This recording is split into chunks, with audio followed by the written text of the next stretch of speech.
Hello, I'm Czardus, and welcome back to my Cities Skylines for New Players series. Today we are going to talk about topics related to choosing a map. But before we get into that, be sure to hit that subscribe button and follow along with more content in this series and my other Cities Skylines content.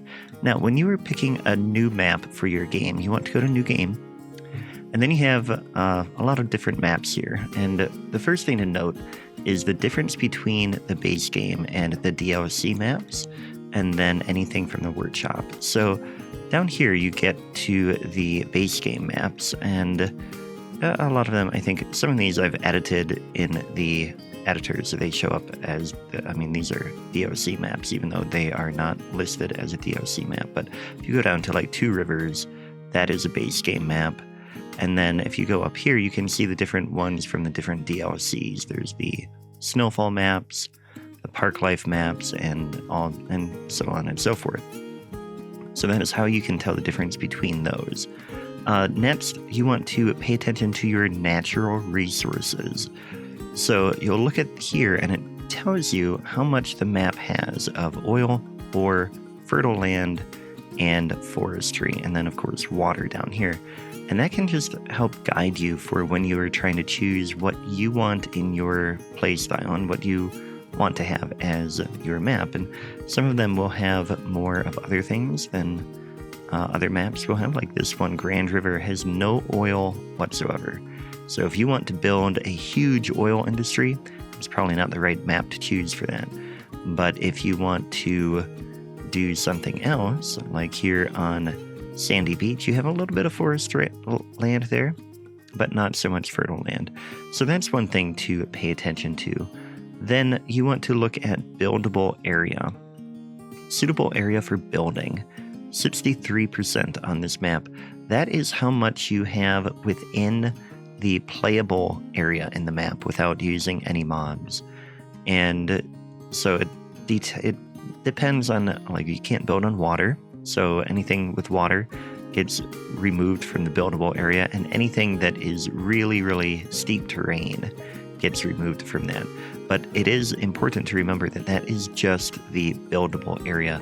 It doesn't apply to other areas. So like this map that I made a while back has a whole lot of water, and it still has 16% buildable area in it because the land is within that space, even though there's a ton of water there. So that's one thing to note. Then you want to pay attention to your buildable or your outside connections. You have highway connections, you have rail connections, ship connections, and plane connections.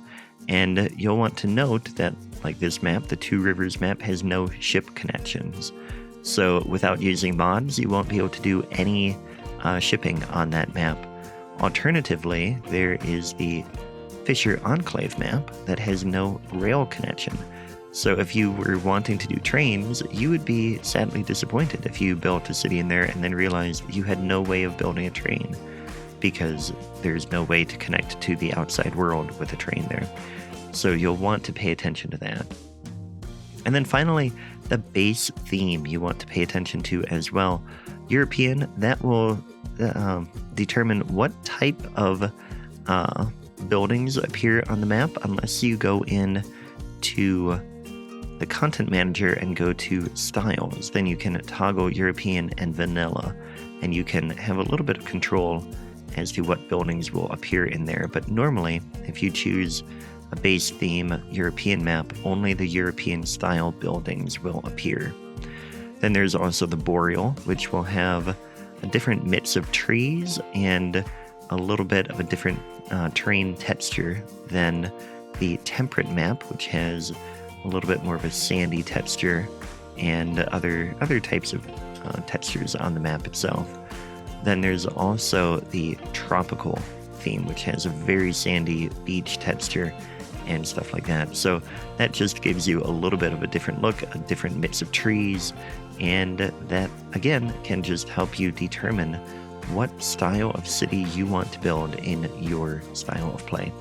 But that is it for today. We talked about choosing a map. Tomorrow we will talk about road building and some of the basic ideas that you need to keep in mind there. Thanks for watching, and I will catch you next time. Take care.